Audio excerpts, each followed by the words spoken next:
मधु कैटभ वध कैसे हुआ। एक बार एक राजा ऋषि मुनि से पूछे, भगवान जिन्हें आप महामाया कहते हैं वे देवी कौन है? ब्राह्मण, उनका आविर्भाव कैसे हुआ तथा उनके चरित्र कौन कौन है? ब्रह्मा वेताओं में श्रेष्ठ महर्षि, उन देवी का जैसे प्रभाव हो, उसका स्वरूप हो और जिस प्रकार प्रादुर्भाव हुआ हो, वह सब मैं आपके मुख से सुनना चाहता हूँ। ऋषि बोले, राजन, वास्तव में तो वे देवी नित्य स्वरूपा ही है। संपूर्ण जगत उन्हीं का रूप है तथा उन्होंने समस्त विश्व को व्याप्त कर रखा है। तथापि उनका प्राकट्य अनेक प्रकार से होता है। वह मुझसे सुनो, यद्यपि वे नित्य और अजन्मा है, तथापि जब देवताओं का कार्य सिद्ध करने के लिए प्रकट होती हैं, उस समय लोक में उत्पन्न हुई कहलाती है। कल्प के अंत में जब संपूर्ण जगत एकार्ण वन में निमग्न हो रहा था और सबके प्रभु भगवान विष्णु शेष नाग की सैया बिछाकर योग निद्रा का आश्रय ले सो रहे थे, उस समय उनके कानों के मैल से दो भयंकर असुर उत्पन्न हुए, जो मधु और कैटभ के नाम से विख्यात थे। वे दोनों ब्रह्मा जी का वध करने को तैयार हो गए।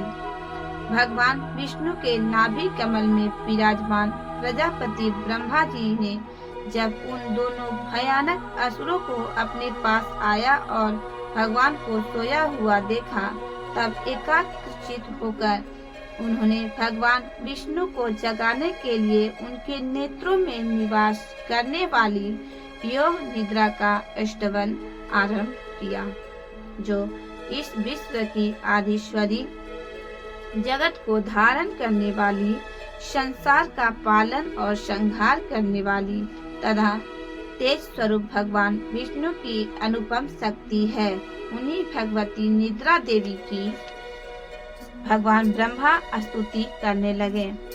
ब्रह्मा जी ने कहा, देवी, तुम ही स्वाहा, तुम ही स्वधा और तुम ही वशकार हो। स्वर भी तुम्हारे ही स्वरूप हैं।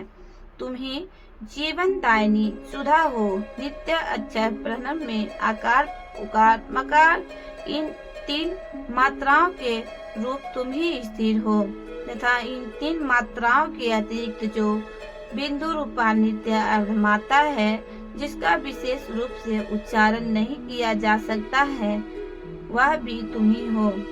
देवी, तुम ही संध्या, सावित्री तथा परम जननी हो।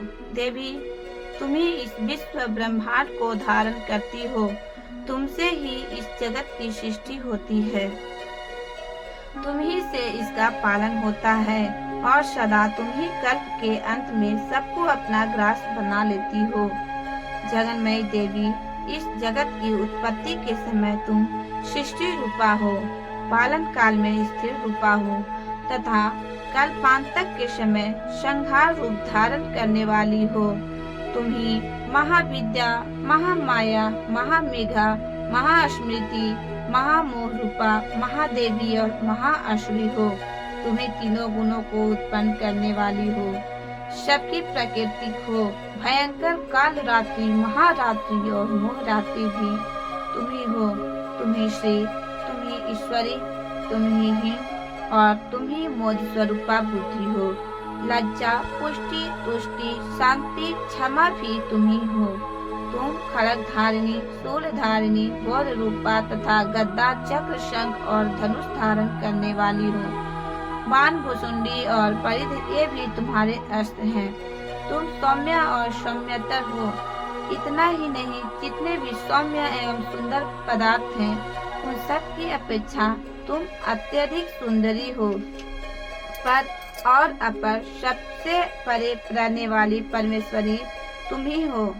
सर्वस्वरूप देवी, कहीं भी सत असत रूप जो कुछ वस्तुएं हैं और उन सब की जो शक्ति है, वह तुम ही हो। ऐसी अवस्था में तुम्हारी स्तुति क्या हो सकती है? जो इस जगत की सृष्टि, पालन और संहार करते हैं, उन भगवान को भी जब तुमने निद्रा के अधीन कर दिया है, तब तुम्हारी स्तुति करने में यहाँ कौन समर्थ हो सकता है।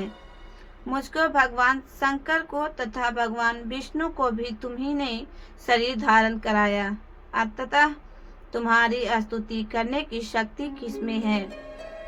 देवी, तुम तो अपने इन उदार प्रभावों से ही प्रशंसित हो।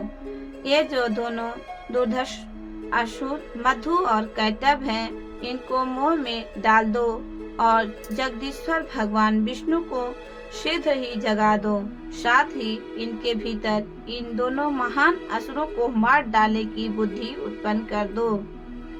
ऋषि कहते हैं, राजन, जब ब्रह्मा जी ने वहाँ मधु और कैटभ को मारने के उद्देश्य से भगवान विष्णु को जगाने के लिए तमोगुण की अधिष्ठात्री देवी योग निद्रा की इस प्रकार स्तुति की, तब वे भगवान के नेत्र, मुख, नासिका, बाहु, हृदय और वक्ष स्थल से निकलकर अव्यक्त जन्मा ब्रह्मा जी की दृष्टि के समक्ष खड़ी हो गयी। योग निद्रा से मुक्त होने पर जगत के स्वामी भगवान जनार्दन उस एकार्ण व के जल में शेषनाग की सैया जाग उठे। फिर उन्होंने उन दोनों असुरों को देखा।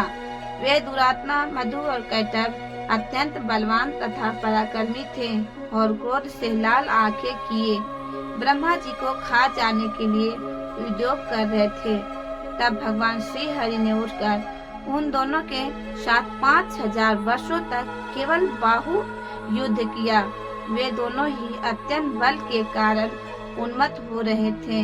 इधर महामाया ने भी उन्हें मुंह में डाल रखा था, इसलिए वे भगवान विष्णु से कहने लगे, हम तुम्हारी वीरता से संतुष्ट हैं, तुम हम लोगों से कोई वर मांगो।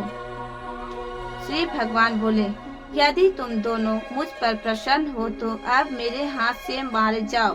बस इतना सा ही मैंने वर मांगा है, यहाँ दूसरे किसी वर से क्या लेना है। ऋषि कहते हैं, इस प्रकार धोखे में आ जाने पर जब उन्होंने संपूर्ण जगत में जल ही जल देखा, तब कमल नयन भगवान से कहा, जहाँ पृथ्वी जल में डूबी हुई न हो, जहाँ सूखा स्थान हो, वहाँ हमारी वध करो। ऋषि कहते हैं, तब तथास्तु कहकर शंख, चक्र और गदा धारण करने वाले भगवान ने उन दोनों के मस्तक अपनी जांघ पर रखकर चक्र से काट डाले। इस प्रकार ये देवी महामाया ब्रह्मा जी की स्तुति करने पर स्वयं प्रकट हुई थी। अब पुनः तुमसे उनके प्रभाव का वर्णन करता हूँ, सुनो। मधु कैटभ वध का अध्याय समाप्त हुआ।